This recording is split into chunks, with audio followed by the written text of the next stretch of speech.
अनन्तरूपं भक्तानुकम्पाधृतविग्रहं वै ईशावतारं परमीशमीड्यं तं रामकृष्णं शिरसा नमामः।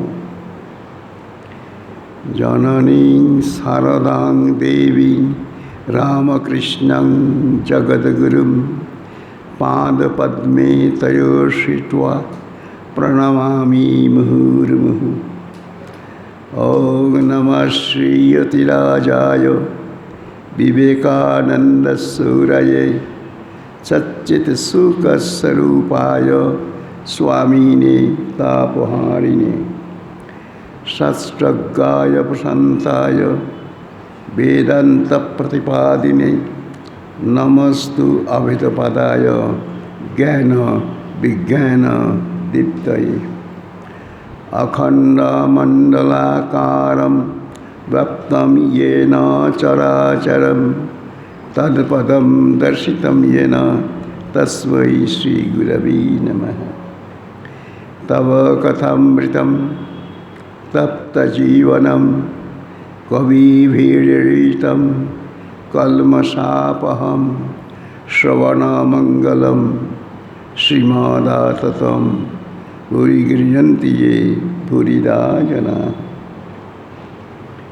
গতদিন দক্ষিণেশ্বরে ভগবান শ্রী রামকৃষ্ণদেব নাম মাহাত্ম্য সম্বন্ধে বলেছিলেন। সেখানে তিনি বলেছিলেন নাম মাহাত্ম্য করতে গেলে শ্রদ্ধা, নিষ্ঠা, ভালোবাসা, প্রেম, ভক্তি এগুলো যদি না হয় নাম করার কোনো অর্থই হয় না। সেই ভক্তির সংজ্ঞায় মাস্টারমশাই জিজ্ঞাসা করছেন, ঈশ্বরে কি করে মন হয়? জিজ্ঞাসা করতে শ্রী শ্রী রামকৃষ্ণদেব সেখানে বলছেন তাকে, দেখো, ঈশ্বরের নাম গুণগান সর্বদা করতে হয়, আর সৎসঙ্গ। ঈশ্বরের ভক্ত বা সাধু এদের কাছে মাঝে মাঝে যেতে হয়। সংসারের বিষয় ও বিষয় কাজের ভিতর রাত দিন থাকলে ঈশ্বরে মন কখনো হয় না। তাই মাঝে মাঝে নির্জনে গিয়ে তাঁর চিন্তা করা বড়ই দরকার। প্রথম অবস্থায় মাঝে মাঝে নির্জন না হলে ঈশ্বরে মন রাখা বড়ই কঠিন। দেখো, যখন চারা গাছ থাকে তখন তার চারিদিকে বেড়া দিতে হয়। বেড়া না দিলে ছাগল গরুতে খেয়ে ফেলে। ধ্যান করবে মনে, কোণে ও বনে, আর সর্বদা সৎ সৎ বিচার করবে। ঈশ্বরই সৎ কিনা নিত্য বস্তু, আর যা অসৎ কিনা অনিত্য। এই বিচার করতে করতে অনিত্য বস্তু থেকে মন থেকে ত্যাগ করবে। মাস্টার বিনীতভাবে সংসারে কীরকম করে থাকতে হবে? শ্রীরামকৃষ্ণ সব কাজ করবে, কিন্তু মন সর্বদা ঈশ্বরেতে রাখবে। স্ত্রী, পুত্র, বাপ, মা সকলকে নিয়ে থাকবে, সেবা করবে ঈশ্বর বুদ্ধিতে, যেন কত আপনার লোক। কিন্তু মন জানবে যে তারা তোমার কেউই নয়। বড় মানুষের বাড়ির দাসী সব কাজ করছে, কিন্তু দেশে নিজের বাড়ির দিকে মন পড়ে আছে। আবার সে মনিবের ছেলেদের আপনার ছেলের মতো মানুষ করে, বলে আমার রাম, আমার হরি, কিন্তু মনে বেশ জানে এরা আমার কেউ নয়। কচ্ছপ জলে চলে বেড়ায়, কিন্তু তার মন কোথায় পড়ে আছে জানো? আড়ায় পড়ে আছে। যেখানে আর ডিমগুলি আছে। সংসারে সব কর্ম করবে, কিন্তু ঈশ্বরে মন সর্বদা ফেলে রাখবে। ঈশ্বরে ভক্তি লাভ না করে যদি সংসার করতে যাও, তাহলে আরও জড়িয়ে পড়বে। বিপদ, শোক, তাপ এসবে অধৈর্য হয়ে যাবে। আর যত বিষয় চিন্তা করবে, ততই তোমার আসক্তি বাড়বে। তেল হাতে মেখে তবে কাঁঠাল ভাঙতে হয়, আর তা না হলে হাতে আটা জড়িয়ে যায়। তাই ঈশ্বরের ভক্তিরূপ তেল লাভ করে তবে সংসারে কাজে হাত দিতে হয়। কিন্তু এই ভক্তি লাভ করতে হলে নির্জন হওয়া চাই। মাখন তুলতে গেলে নির্জনে দই পাকতে হয়। দইকে নাড়ানাড়ি করলে দই কখনো বসে না। তারপর নির্জনে বসে সব কাজ ফেলে এই মাখন করতে হয়, তবে তো মাখন তোলা যায়। আবার দেখো, এই মনে নির্জনে ঈশ্বরের চিন্তা করলে জ্ঞান, বৈরাগ্য, ভক্তি সব লাভ হয়। কিন্তু সংসারে ফেলে রাখলে এই মন নীচ হয়ে যায়। সংসারে কেবল কামিনী কাঞ্চন চিন্তা। দেখো, সংসার জল আর মনটি যেন দুধ। যদি জলে ফেলে দেখো, তাহলে দুধে জলে মিশে এক হয়ে যায়। খাঁটি দুধ খুঁজে পাওয়া যায় না। দুধকে দই পেতে মাখন তুলে যদি জলে রাখা যায়, তাহলে ভাসে। তাই নির্জনে সাধনা দ্বারা আগে জ্ঞান ভক্তির মাখন লাভ করবে। সেই মাখন সংসার জলে ফিরে রাখলেও কখনো সে মিশবে না, ভেসে থাকবে। দেখো, সঙ্গে সঙ্গে বিচার করা খুব দরকার। কামিনী কাঞ্চন হচ্ছে অনিত্য, ঈশ্বরই একমাত্র বস্তু। দেখো, টাকায় কি হয়? ভাত হয়, ডাল হয়, কাপড় হয়, থাকবার জায়গা হয়, এই পর্যন্ত। কিন্তু এতে কখনো ভগবান লাভ হবে না, ভক্তিও লাভ হবে না। তাই টাকা জীবনের উদ্দেশ্য কখনোই হতে পারে না। এর নাম বিচার। ও বুঝেছ মাস্টারকে? হ্যাঁ, প্রবোধচন্দ্র রায়ের নাটক আমি সম্প্রতি পড়েছি, তাতে আছে বস্তু বিচার। শ্যামকৃষ্ণ, হ্যাঁ, বস্তু বিচার। এই দেখো, টাকাতেই বাকি আছে, আর সুন্দর দেহেই বাকি আছে। বিচার করুন, সুন্দরী দেহে কতগুলো হাড়, মাছ, চর্বি, মলমূত্র এইসবই আছে। এইসব বস্তুতে মানুষে ঈশ্বরকে ছেড়ে কেন মন দেয় জানো?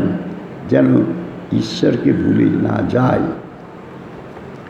ঠাকুর বারবার এই ভক্তির কথা বলেছিলেন। একটি লক্ষ্য রাখতে হবে আমাদের, তিনি কথাটি বলেই চুপ করে নেই, এবং সেই কথাটি কি অর্থ হতে পারে, কিভাবে আমাদের জীবনকে আমরা চালাতে পারি, সুন্দরভাবে তিনি বলেছেন মাস্টারমশাইকে। কিন্তু শুধু মাস্টারমশাইকে নয়, জগতবাসীকে।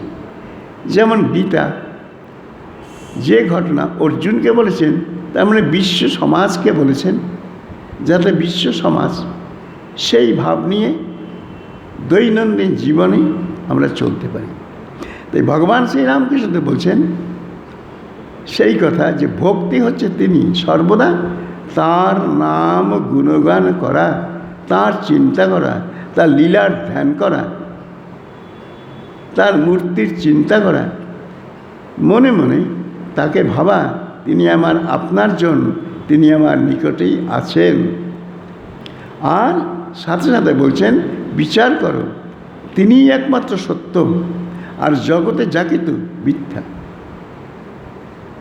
এই যে ধরুন সঙ্গে আছি, বাড়িতে আছি, আমি একটা কর্তা, এটা খুব নিচু মানের কথা। কর্তা তিনি ঈশ্বর, তার জায়গাতে আমাকে রেখেছে কাজ করার জন্য। কেননা ওই কর্মযোগের মাধ্যমে আমার যে বিষয় বাসনার দ্বারা আমাদের সমস্ত মনগুলো গোলমাল হয়ে আছে, সেগুলো ধীরে ধীরে দূরীভূত হবে। কর্ম ঈশ্বরের, সাংসারিক যা কিছু কর্ম, সমস্ত সংসার হচ্ছে ঈশ্বরের। ঈশ্বর বই কোনো কিছু নেই, তিনি আছেন, তাই এই সংসারে আমরা আছি। সংসার তাঁরই সৃষ্টি, তাই যে কোনো কাজ করি না কেন সবই তারই কাজ। এখানে আমার কৃতিত্ব হচ্ছে কি, আমার বহু বহু স্বীকৃতির ফলে আমরা এই মনুষ্য জন্ম ধারণ করেছি, এবং এই মনুষ্য জন্মের ভিতরেই সত্যস্বরূপ যে ব্রহ্ম আমাদের অন্তরে যাপন করছেন, তাকে উপলব্ধি করা। যিনি দেহের ভিতরে দেহী রূপে রয়েছেন, তাই আমাদের সেইটি উপলব্ধি করবার জন্যে ভগবান শ্রী রামকৃষ্ণদেব যে সৎ উপদেশগুলো দিয়েছেন, শুধু বই পড়ে লেকচার দিয়ে ফুটনোট লিখে হবে না কাজ। এগুলো নিজের জীবনে আমাদের প্রত্যেকেরই উচিত, যা নিজের জীবনে আমরা সেইটি সুন্দরভাবে গ্রহণ করে অন্তত কিছুটা অগ্রসর হবার চেষ্টা করা, এবং তার চরণে যাতে আমার মন সর্বদা থাকে, যেটা বলা হয়েছে শরণাগতি, সর্বদা তার চিন্তা ভাবনা। এই সংসারে থেকে আমরা যেসব আত্মীয় পরিজনের সাথে ব্যবহার করছি, কথা বলছি, তার মানে সবের ভিতরে সেই একই ইষ্ট বিদ্যমান। তাই ঠাকুর বলছেন তাদের সেইভাবে সুন্দরভাবে সেবা যত্ন কর্তব্যপরায়ণ হও, ফাঁকি দিলে হবে না, কিন্তু মনকে জানাতে হবে তারা তোমার কেউ নয়, কোনো সাহায্য আসবে না। একমাত্র তিনি, যিনি জগৎ প্রপঞ্চ সৃষ্টি করেছেন, বৃক্ষলতা গাছপালা সব কিছু যার নিয়ন্ত্রণে রয়েছে, তার উপর যাতে ভালোবাসা আসে, তার উপরে যাতে বিশ্বাস আসে, সেই বিশ্বাস যদি হয়ে গেলে, আমরা অনেকেই বলে থাকি না আমার বিশ্বাস আছে, মোটেই নয়। বিশ্বাস যদি হয়ে যায়, ঠাকুর বলছেন তখন আর তার কিছু করার নেই, কারণ এমন বিশ্বাস তার হয়েছে, ভালোতে মন্দতে তিনি। আমরা সংসারী জীব, এই সংসার থেকে যত কর্ম করি না কেন ভাবতে হবে প্রভুর কাজ করছি, প্রভুর কাজ করছি, নানান জাতীয় যে কাজ সব প্রভুর কাজ, সেই সেবাটি যাতে আমাদের অতি সুন্দর হয়, সেটা যেন ছবির মধ্যে না থেকে যায়, সেটা যেন আমার আন্তরিকভাবে ভালোবেসে সেই কাজটি করতে পারি। যে কোনো কাজ পৃথিবীর সবই তাঁরই কাজ, তিনি এই কাজ সৃষ্টি করেন, তার ভেতরে তিনি এই মানুষের ভেতরে রয়েছেন, দেহের ভেতর থেকে তিনি মানুষকে মুক্ত করে যান।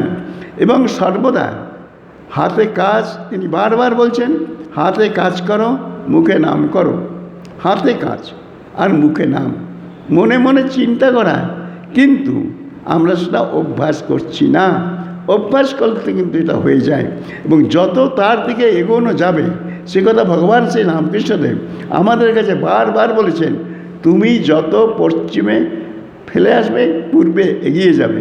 সেই রকমভাবে যত আমাদের ঈশ্বরের দিকে মন যাবে, সমস্ত কাজের ভিতরে সেই সৎ চিন্তা, সৎ বিচার করতে হবে, কোনটা মন্দ কোনটা ভালো, সেই বিবেকের জাগরণ করবার জন্যেই সর্বদা ভগবত চিন্তা, তার গুণগান, তার কিছু করতে হবে। মানে যখন তার ভাবে বসবো, আমাকে চেষ্টা করতে হবে যাতে তিনি আছেন আর আমি আছি। ঠাকুর বলছেন নির্জনে গিয়ে তার চিন্তা ভাবনা করো। নির্জন মনের ভেতরে করতে হবে। সারা বিশ্বের কোথাও নির্জন আছে?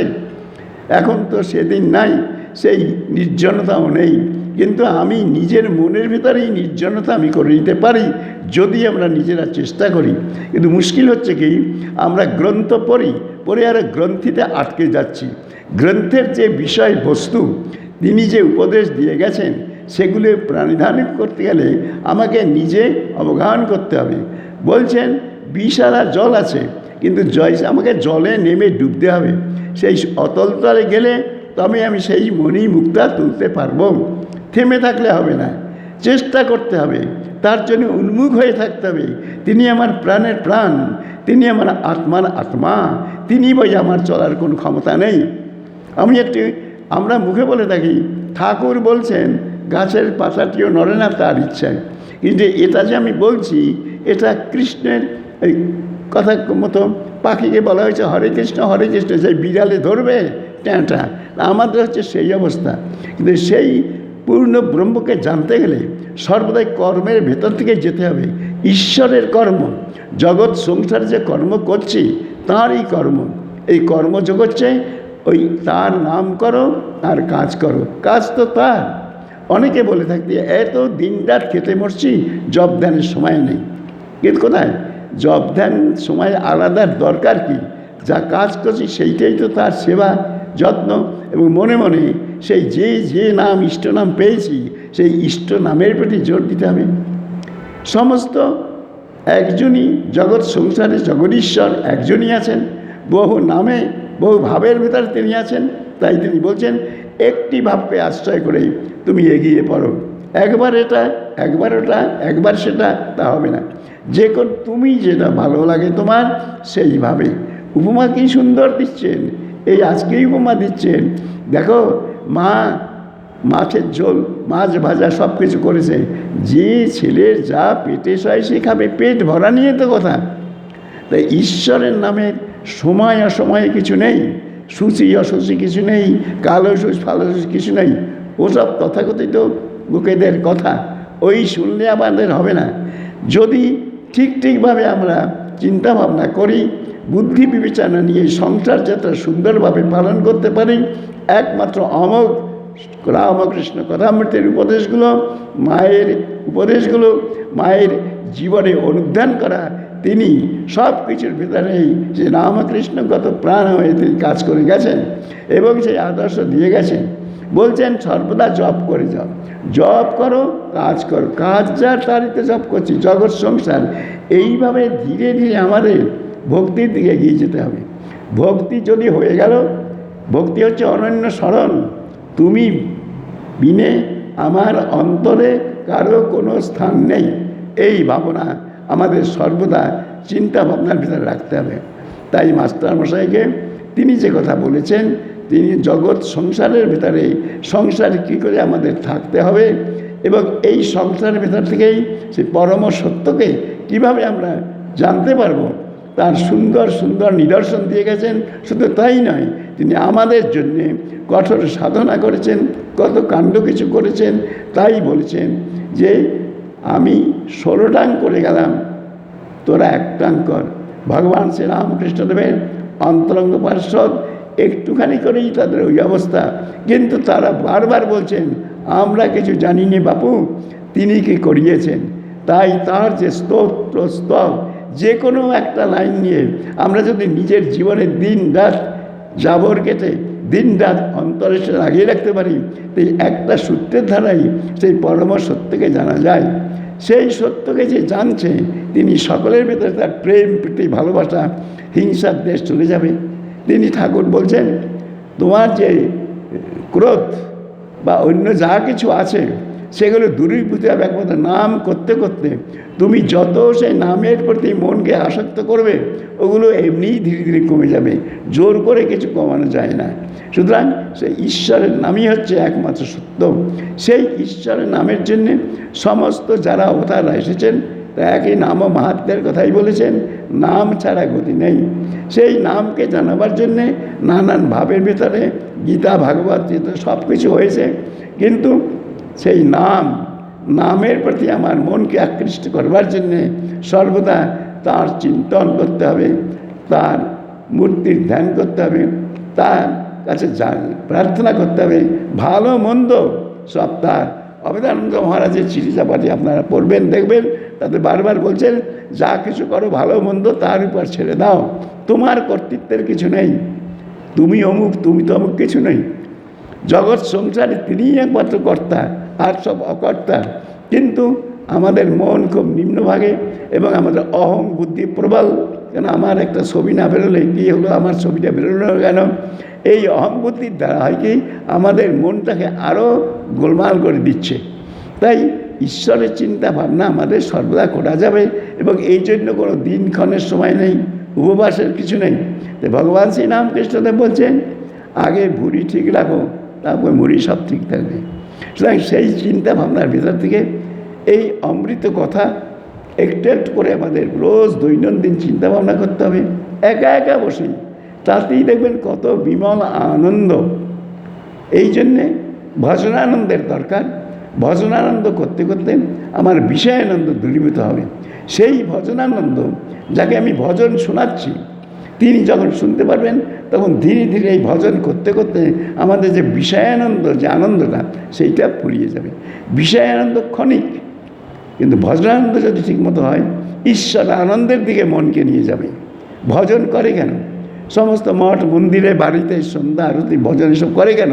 করার উদ্দেশ্য হচ্ছে আমার মনকে যাতে তার চরণে আমরা তদ্গত করতে পারি, তবেই তো আমরা ঠিক সেই শান্তি লাভ করতে পারবো। শান্তির জন্য স্তব স্তুতি চান্টিং ফান্ডিং করে শান্তি হয় না। ওগুলো করতে করতে মনটা সেই দিকে নিয়ে যাবার আমাদেরকে চেষ্টা করতে হবে। বৈদিক মন্ত্র যা মনন করলে আমাদের মন পবিত্র হবে, সুন্দর হবে, ভগবত চিন্তা আসবে। এই বৈদিক মন্ত্র ঠিক ঠিক উচ্চারণ করতে করতে করতে করতে মন সেই দিকে চলে যায়। তা না লোক শোনাবার জন্য নয়, ক্যাসেট করার জন্য নয়, এগুলো নিজের অন্তরকে পরিশুদ্ধ করবার জন্য।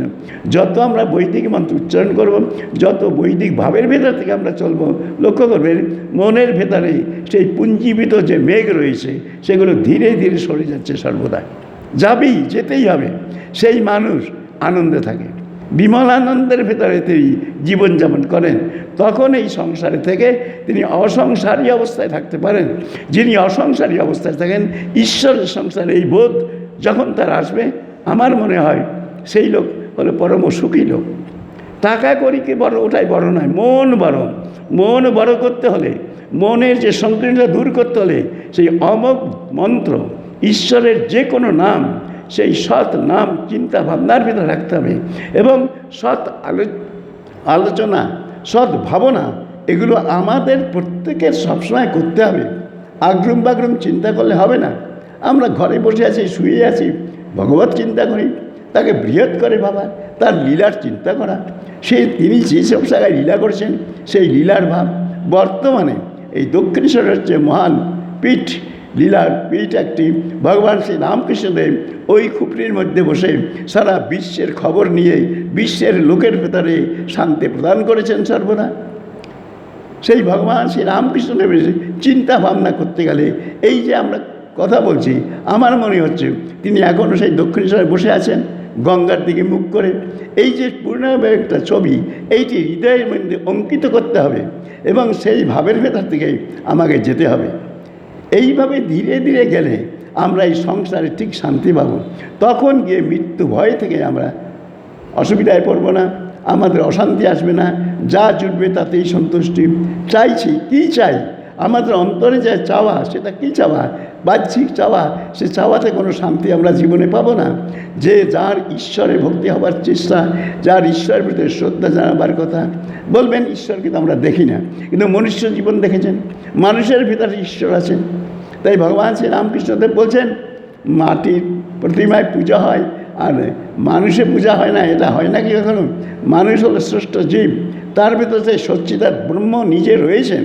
তাই সেই মানুষকে সেই সচ্চিদানন্দ ব্রহ্মরূপে যদি আমরা চিন্তা ভাবনা করি, তবে আমরা সেইভাবে ধীরে ধীরে অগ্রসর হতে পারব।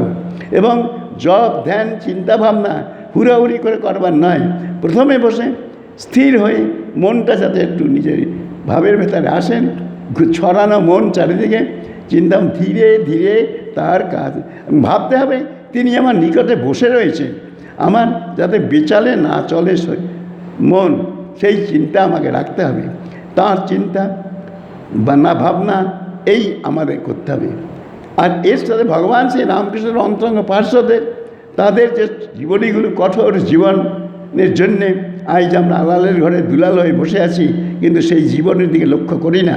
যত আমরা তাদের সেই অমৃত পুণ্যময় জীবন আমরা অনুধান করব, তত আমাদের ভেতরে নিশ্চিত বৈরাগ্য আসবে। বৈরাগ্য মানে বিরাগ, ঈশ্বরে বিশ্বাস আর অন্য জিনিস উপরে বিরূপ ভাব, একটা ঈশ্বরে বিশ্বাস আসবে তখন। এগুলো যে কিছু নয়, তারা নিজের জীবনে ভগবান শ্রী রামকৃষ্ণদেব এক একজনকে এক এক রকম ভাবের ভেতর থেকে তুলেছেন। যার যে ভাব, তিনি কারো ভাব নষ্ট করেননি। তাই তিনি বারবার বলে গেছেন, আমি ছাঁচ করে দিয়ে গেলাম, তোরা এই ছাঁচে ফেলে দে, তাইলেই হলো। কি সুন্দর বেদান্তের সার তত্ত্ব তিনি বলে গেছেন। শ্রী শ্রী মায়ের যে কথাগুলো সবই হচ্ছে বেদান্তের সার তত্ত্ব। বেদান্তের কূট চিন্তা, কূট ভাবনা ব্যাকরণগত দ্বারা হবে না, এই বেদান্ত ভালোবেসে নিতে হবে। তাই স্বামীজি বোনের বেদান্তকে ঘরে নিয়ে এসেছেন। সেই কর্মযোগের মাধ্যমে সমস্ত কর্ম হচ্ছে ঈশ্বরের কর্ম, সেবা হচ্ছে ঈশ্বরের সেবা। প্রতিটি জীবের ভেতরে সেই সেবা হচ্ছে ঈশ্বরের সেবা, কারণ ঈশ্বর সর্ব জায়গায় নিয়ন্ত্রণ রয়েছেন সব কিছুর উপরে।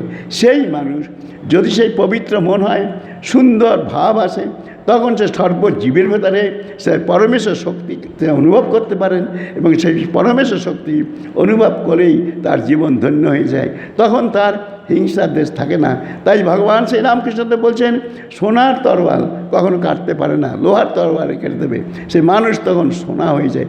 এই মানুষই অতি মানব হয়ে যাচ্ছে সাধনার দ্বারা, চিন্তার দ্বারা, ভাবনার দ্বারা সর্বদা সেই তার জন্য উন্মুখ হয়ে আছেন। তখন কৃপা বাতাস কখন বইবেন? ভগবান শ্রী রামকৃষ্ণদেব বলছেন, কৃপা বাতাস বইছে পাল তুলে দেয়। কৃপা সবসময় মানুষের ভিতরে তিনি করছেন, যে তিনি সব জানেন আমরা কি করছি কি না করছি। এই বিশ্বাস যদি আমাদের না থাকে তাহলে কেমন করে সাধারণ ভোজন হবে? বিশ্বাস, এই চিন্তা রাখতে হবে। ঠাকুর বারবার বলছেন বিশ্বাস, বিশ্বাস, বিশ্বাস। সেই তিনি ভালোতেও তিনি, মন্দতেও তিনি। এই যতটা ভাবব তখন আমার অভাববোধ থাকবে না, তখন আমার বাহ্যিক চাহিদা থাকবে না। কারণ ঈশ্বরের দিকে যে ভক্তের মন যাবে, তখন সেই ভক্তের আর সাংসারিক যে জাগতিক চাহিদা, সুখ স্বাচ্ছন্দ্য যায় না, চায় না, তার এসব নষ্ট হয়ে যায়। সুতরাং আমার এই পবিত্র মন নিয়ে আসতে গেলে সর্বদা সেই নামকে আশ্রয় থাকতে হবে। যে নাম পেয়েছি সে নামের পেটে বিশ্বাসটাকে করতে হবে। আর এই জন্যে ভগবান শ্রী রামকৃষ্ণদেব মা বারবার বলছেন, সময় অসময়ে কিছু নাই, যখন তখনই তুমি তার নাম করতে পারো, তার সেবা করতে পারো। এইভাবে আমাদের দৈনন্দিন জীবনটাকে তুলে যদি দিতে পারি, তবে এই সংসারই হলো মধুর। এই সংসারে ঈশ্বর সর্বদা বিরাজমান। আমরা ধরতে পারি না, কারণ আমরা তো সে চিন্তা কখনো করি না। কোথাও গেলে আগ্রুম বাগ্রুম, কালী মন্দিরে যাই, একটা দিয়ে আমার স্বামীর যাতে ওকালতিতে পয়সা হয়, এই হলে হবে? কালী মন্দিরে যে কী প্রার্থনা করতে, মা আমায় কৃপা করো, আমায় জ্ঞান দাও, আমাকে ভক্তি দাও, যাতে তোমার চরণে আমাকে একজনে বলে না, একজন না, কী করে হবে? কারণ এটা তো অভ্যাস করতে হবে, চিন্তা ভাবনাটা করতে হবে। যদি কেউ করেন তাকে আমরা বলি পাগল। এই তো, তার মানে আমাদের তো বুদ্ধি পরিপক্ক নয়। বুদ্ধি পরিপক্ক তারই হয় যিনি সেই ঈশ্বর ভক্ত, তার চিন্তা, তার ভাবনা নিয়ে যিনি থাকেন, তার সেই অবস্থাটা আসে। তাছাড়া কখনোই আসতে পারে না। তাই আমাদের সর্বদা তার চিন্তা ভাবনা নিয়ে সেইভাবে যদি আমরা থাকি, তাহলে আমাদের কোনো অসুবিধা হবার কথাই না। অসুবিধা তো আমরা নিজেরা সৃষ্টি করেছি। তাকে ছেড়ে সংসারে আমরা মালিক হয়ে বসে আছি। মালিক তো তিনি। সংসার যে আমরা করছি, তার কাজ করছি। তার কাজ করতে হলে বাড়ির যে কাজ করেন তিনি যদি সুন্দরভাবে কাজ করেন, তাহলে কি হয়? মনিব সন্তুষ্ট থাকেন। আর তা না হলে গোলমাল হয়ে যায়। তাই সংসারটা ঈশ্বরের, এইটি আমাদের ভাবতেই হবে। কিন্তু না ভেবে রাস্তা নাই, ভাবতেই হবে। সেই চিন্তা, সেই ভাবনার ভেতর থেকে যাবার জন্যে এই মাস্টারমশাইকে বলছেন, এইভাবে ভক্তিকে আমাদের নিয়ে আসতে হবে। ভক্তি ছাড়া কোনো রাস্তা নেই। ভগবান শ্রীরামকৃষ্ণ ভক্তি, ভক্তি মানে এই নয় কোনো তৈজসপত্র নিলাম, ভালো সাজালাম, ভালো গোছালাম, ভালো পাঠালাই ভোগ দিলাম, ছবি তুললাম, ওটাকে ভক্তি নয়, ওটা নিচু মানের কাজ। ভক্তি হচ্ছে অনন্য স্মরণ। তুমি বিনে আমার কেউ নেই, তুমিই আমার একমাত্র সত্তা। তুমি আছো, আমি আছি। তুমি নাই, আমি নাই। তুমিই আমার একমাত্র সব। এই বোধ যে ভক্তের প্রাণে আসে, তার জীবন ধন্য হয়ে যায়। এই অবস্থার কথা তিনি বলছেন। তারপরেই বলছেন ঈশ্বরের দর্শনের উপায় কি? মাস্টারমশাই জিজ্ঞাসা করছেন ঠাকুরকে, ঈশ্বর দর্শনের উপায় কি, কি করে যায়? ঠাকুর বলছে, দেখো, হ্যাঁ অবশ্য করা যায়, ঠাকুর বলছেন জোর দিয়ে, অবশ্য করা যায়। স্বামীজি এসে বলেছেন, বহু জায়গায় খোঁজ নিয়েছেন, ঈশ্বরকে দেখা যায় এরকম লোক কেউ জবাব দিতে পারছে না। ঠাকুর বলছেন কি, আরে দেখেছি তোকেও দেখাতে পারি। তখন তিনি আশ্চর্য হয়ে গেলেন। এই কথা তো কারোর কাছে শোনেনি। কত লোকের কাছে তিনি গেছেন, তাকে জানা যায় কি না, তাকে দেখা যায় কি না। ঠাকুরের কাছে এক কথাই, মানে হ্যাঁ আমি যেমন দেখেছি তোকেও দেখাতে পারি। কত বড় জোর দিয়ে কথা বলেছেন। এই বলছেন ঈশ্বর কি দর্শন করা যায়? রামকৃষ্ণ, হ্যাঁ অবশ্য করা যায়। মাঝে মাঝে নির্জনে বাস করো, তার নাম গুণগান করো, বস্তু বিচার করো, এইসব উপায় অবলম্বন করতে হবেই।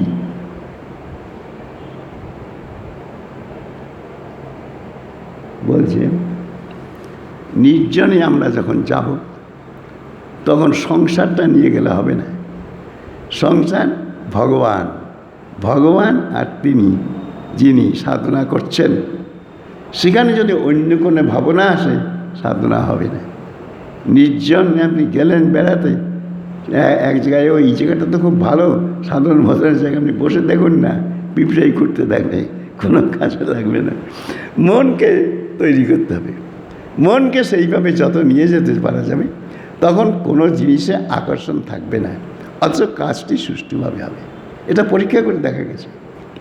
কোনো জিনিস উপরে আকর্ষণ থাকছে না, আমিত্ববোধ সেই সাধকের থাকছে না, সবই তাঁর এই ভাব। তাই বলছেন নির্জনে তুমি যাও, কিন্তু সেখানে গিয়ে ঈশ্বরই একমাত্র আছে, আর কেউ নাই।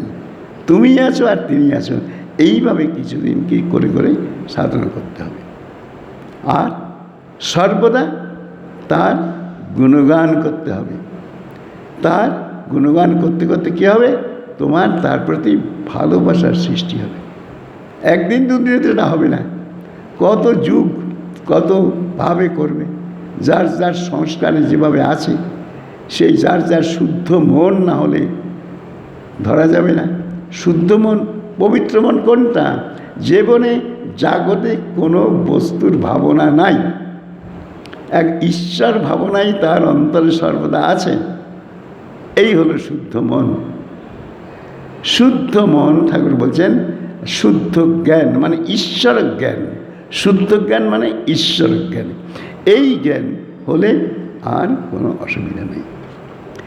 আমরা ওনার কথা শুনে যে ভক্ত নিজের জীবনটাকে তৈরি করার চেষ্টা করেন, তারই জীবন ধন্য। কিছুদিনের মধ্যেই তিনি সেই সুন্দর একটা অবস্থা লাভ করতে পারেন। সমস্ত মন পবিত্র, তখন কীট পতঙ্গ সব কিছুর ভেতরেই সেই নারায়ণকে দর্শন করছেন তিনি। কিন্তু মানুষেতে তার বিশেষ প্রকাশ। মনুষ্য জন্ম হলো, একদিনই প্রথম দিনই মাস্টারমশাইকে বলেছেন কিসের জন্য জানো? ভগবত প্রাপ্তির জন্যে, তাকে জানার জন্যে। কারণ মানুষ জন্ম ছাড়া তাকে উপলব্ধি করবার শক্তি কারণ নেই। বহু বহু জন্ম অতিক্রম করে আমরা এই জগতে মনুষ্য লাভ করেছি, কিন্তু আমরা জানি না কিসের জন্য আমরা এসেছি। খাবো দাবো, অট্টালিকা করবো, গাড়ি বাড়ি করবো, এইসব না। ঠাকুর বলেন তা নয়, সব থাকবে, কিন্তু সেই পরম বস্তুটিকে তোমাকে জীবনে লাভ করবার সুযোগ করে দিয়েছেন। বহু জন্মে পরিশ্রম করতে করতে এই জন্মে আমরা মনুষ্য জন্মে এসেছি। তার মূল কারণ হচ্ছে যে সচ্চিদানন্দ ব্রহ্ম সারা জগতে রয়েছেন, সমস্ত জীবের ভেতর তিনি আছেন, মনুষ্য জীবে আছেন। সেই মনুষ্য জীবে তাকে তুমি উপলব্ধি করতে পারবে যদি তোমার সেই ভক্তি, শ্রদ্ধা, ভালোবাসা, নিষ্ঠা, প্রেম এইসবগুলো আসে। এইগুলো নিয়ে আসতে গেলে সর্বদা একমাত্র উপায় হচ্ছে হরিগুণগান। সর্বদা সেই ভগবানের নাম চিন্তন। যেই যার কত রকমের নাম আছে, একটা নামকে ধরে সেইভাবে দিনের পর দিন চলে যেতে হবে। এই জন্য মনকে সচেষ্ট করতে, মন তুমি কি চাচ্ছ? তুমি এইসব সুখ, জাগতিক সুখ চাচ্ছ না, ঈশ্বর সুখ। মন যখন সুশিক্ষিত হবে সে তখন বলবে কি না, ঈশ্বর সুখই আমি চাই, জাগতিক সুখ চাই না। মন তখন আমাদের গুরুরূপে কাজ করবে। কোন দিকে যেতে হবে না যেতে হবে তার মানে বিবেকের জাগরণ হবে। আমাদের কিন্তু যতই লেখাপড়া করি, বিএমএ ল পাস করি, বিবেকের জাগরণ নেই। আমাদের বিবেকের জাগরণ কোথায় হয়েছে? চুরি, বাটপারি, ছাত্রামি করবার জন্যে জীবনে, তা নয়। ঈশ্বরকে সাধন করার জন্যে, ঈশ্বরকে চিন্তা ভাবনার জন্য করতে হবে। কত লোকে নানান নামেতে কাজ করে যাচ্ছে, চুরি, বাটপারি ওভাবে ধরতে পারছে না। একই লোকের 50টা নাম, তা তো নয় জিনিসটা। আমি যখন ঠাকুরের কাছে এসেছি, ঠাকুরের চিন্তা ভাবনা রাখতে হবে। এইরকম যে ভক্ত, রোগ চাই, রোগ না হলে হবে না। আমাদের তো রোগই হয় না, তো সেই রোগ যত বাড়বে তত আনন্দ। তাই একমাত্র উপায় হচ্ছে অমোঘ মন্ত্র চিন্তা ভাবনা করা। মন তোর, মন্ত্র মানে কি? মন তোর। দীক্ষা হচ্ছে কি? একটা সংকল্প যে আমি এখন থেকে আমি যে নাম পেয়েছি সে নাম নিয়েই জগৎ সংসারে কাজ করব। সমস্ত কাজ ভগবানের কাজ। এই বোধ কি একদিন দুদিনে আসবে? জন্মের থেকে আমার আমার আমার করছি। তাই ঠাকুর বলছেন আমার আমার থেকে তোমার যখন হবে তখন। কিন্তু আমাকে অভ্যাস করতে হবে। তো লেখাপড়া শিখতে গেলে কত অভ্যাস করতে হয়, আর এটা অভ্যাস দ্বারা হয় কখনো? মনকে শুদ্ধ পবিত্র করে ঈশ্বর পাত পাতে দেয়। প্রতিমার ভিতরে তিনি জাগ্রত থাকেন, এই বিশ্বাস থাকা চাই। ঢাক ঢোল নাচানাচি নয়। যিনি পূজা করবেন তার সেই ভাব থাকা চাই। ধীর স্থির নম্রতা, তার সামনে দেবতা বা দেবী আছেন, জীবন্ত বিগ্রহ রয়েছেন, এই বোধ। তাই ঠাকুর বলছেন মাটির প্রতিমায় পুজো হতে পারে, তিনি সেই মৃন্ময়ী মূর্তিকে চিন্ময়ী রূপে দেখছেন সকলকে। জগতে সবই চিন্ময়, তিনি ছাড়া আমার কিছু গতি নাই। সুতরাং তাকে কত ভালোবাসা দিতে পারলে হবে। তিনি দেখেন মন, তিনি কোনো অন্য কিছু দেখেন না। কোন মন? শুদ্ধ মন। তাই ঠাকুর বলছেন হেসে দেয় মা হাত চাপুরি যখন। এ তো খেলা, তার খেলা চলছে, জগৎ সংসার তার খেলা চলছে। এই খেলার ভেতর থেকে যে মা যাবো করে, যখন তার সেই মায়ের দিকে টান আসবে তখন সেই মা, সেই সাধক কমলাকান্ত দেখুন, রামপ্রসাদ দেখুন, রামকৃষ্ণদেব দেখুন, বামা কাবা দেখুন, তারা মা ছাড়া কিছু জানেন না। ঠাকুর দক্ষিণেশ্বরে আছেন, কোনো কিছু গোলমাল নেই, মাকে জিজ্ঞাসা করি, তিনি মাকে দেখছেন জীবন্ত বিগ্রহ। আর আমরা যাই ওই আরতি করতে হয়, প্রসাদ পেলাম, হয়ে এলাম, 5 মিনিট বসেও চিন্তাও করি না। এই ভবতারিণীর মূর্তি, যেখানে সাধক তাকে চিন্ময় করে ফেলেছেন, চিন্ময়ী রূপে তিনি রয়েছেন। এই ভাবনা, এই মহাতীর্থে গিয়ে, যে কোনো মহাতীর্থে গিয়ে সাধন ভজন চিন্তন নিয়ে একটু করতে হবে, তা নাহলে হয় না। ভগবান শ্রী রামকৃষ্ণ অন্তরঙ্গ পার্শ্বদের উপমা বারবার দিতে হবে। তারা যে কোনো, এই যে সারা বিশ্বময় ঘুরেছেন, তারা যেখানে গেছেন সেখানে সাধন ভজনের দ্বারা সেই তীর্থ মাহাত্ম্যকে উপলব্ধি করেছেন। তারা মণিহারি দোকানের আর হোটেলে খাবার জন্য যায়নি, আর ছবি তোলার জন্যে। তবে তীর্থ মাহাত্ম্যটা বুঝতে পারা যায়। সব জায়গারই মাহাত্ম্য আছে, কিন্তু আমাকে সেইভাবে ভাবিত হয়ে যদি আমরা কর্ম করি, এই সংসার যে মহাতীর্থস্থান, এর সেই বড় তীর্থস্থান কোথাও নেই। সারা বিশ্ব সংসারই তার তীর্থস্থান। এই তীর্থে বসে সেই পরম শক্তির চিন্তা ভাবনা আমরা যত নিতে পারবো, তত আমাদের ধীরে ধীরে আমাদের চৈতন্য হবে, আমাদের বোধগম্য হবে যে আমরা কোথায় আছি, কোথায় নাই। তাই আমাদের সর্বদা এখন থেকে মনটাকে ঈশ্বর দিকে লাগিয়ে রাখতে হবে, এই কর্মের মাধ্যমে। কর্ম বাদ দিয়ে নয়, কর্ম বাদ দিয়ে হবে না। কর্ম তো তার কাজ করছি, এইটা চিন্তা করাই হচ্ছে জপ, ধ্যান, স্মরণ, মরণ, সব কিছু এইটা মনে রাখতেই হবে। যে কোনো কাজ করি সেই কাজে তখন আমার বিড়ম্বনা আসবে না। আমি বলি রামকৃষ্ণের সঙ্গে যারা আছে তারা রামকৃষ্ণের সৈনিক হিসাবে কাজ করবে। আর্মিতে সৈনিক কোথায় পাঠাবে কেউ জানে না, তাকে নিয়ে যাচ্ছে, যেখানে যায় সেখানে তারা জানবে। সৈনিক কিন্তু জানে না কোথায় যাবে। যে আমরা সেই রামকৃষ্ণ জগৎ সংসারে যে রামকৃষ্ণ পরিবার, তারা রামকৃষ্ণের সৈনিক। যখন যে অবস্থা, সেই অবস্থায় যে কাজ করতে পারবে তার এই জীবন তখন ধন্য। সেই জীবনে তার কখনো অশান্তি আসতে পারেই না। অশান্তি আমরা নিজেরা তৈরি করি, আগ্রুম বাগ্রুম চেয়ে আসল বস্তুর দিকে আমাদের নজর নেই। যতই আমরা গল্প করি, যতই আমরা বক্তৃতা করি, আসল নাই সেটা। তাহলে এটা হয় কী করে? সুতরাং সেই পরম সত্যকে জানতে গেলে তিনি বারবার বলছেন, ইষ্ট চিন্তা সর্বদা করো, তখনই তোমার ভিতর যে মালিন্য আছে সেই মালিন্যগুলো ধীরে ধীরে দূরীভূত হয়ে যাবে। এগুলো অন্য কোনো দ্বারা হবে না, সারা পুস্তক পড়েও হবে না, অসম্ভব।